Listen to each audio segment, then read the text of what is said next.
Я, Сагитова Дина Шаукатовна, учитель истории и географии школы-гимназии номер 39 имени Панфилова города Тараза. Образование высшее. В 2002 году окончила Таразский государственный университет имени Мухаммеда Хайдара Дулати по специальности учитель истории и географии. Педагогический стаж составляет более 13 лет. Категория педагог-исследователь.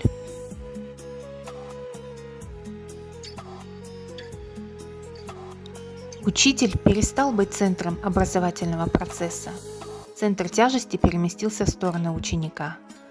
Учитель, который долгое время был источником информации для учеников, превратился в путеводитель для нахождения знаний самостоятельно.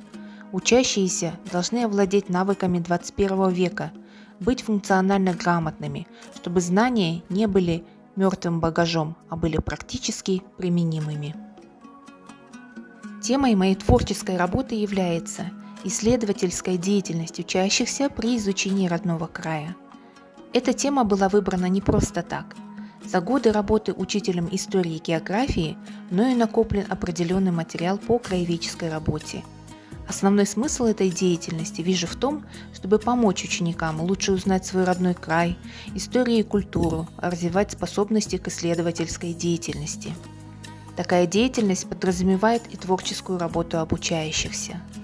Исследовательская работа – это наиболее продуктивный метод изучения истории родного края, направленный на познание окружающего мира, самостоятельность в приобретении знаний. Как говорил Габит Мусрепов, на земле нет края лучше того, где ты родился и вырос.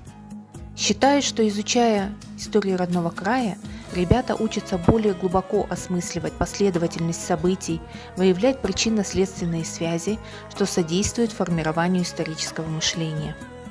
Результатом исследовательской деятельности обучающихся стали призовые места и благодарственные письма в конкурсах городского и областного масштабов.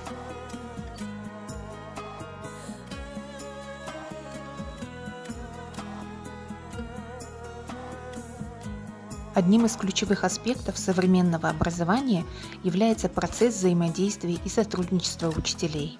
Это активный, творческий процесс, в ходе которого осуществляется обмен идеями между учителями, происходит более глубокое понимание собственной педагогической практики и в последующем ее изменение. В рамках городского семинара учителей истории в 2021 году я выступила с докладом на тему «Обучение через концепты как способ формирования функциональной грамотности». На внутришкольном семинаре по обмену опытом выступила с докладом на тему «Методы системной подготовки к международным исследованиям с целью повышения функциональной грамотности учащихся».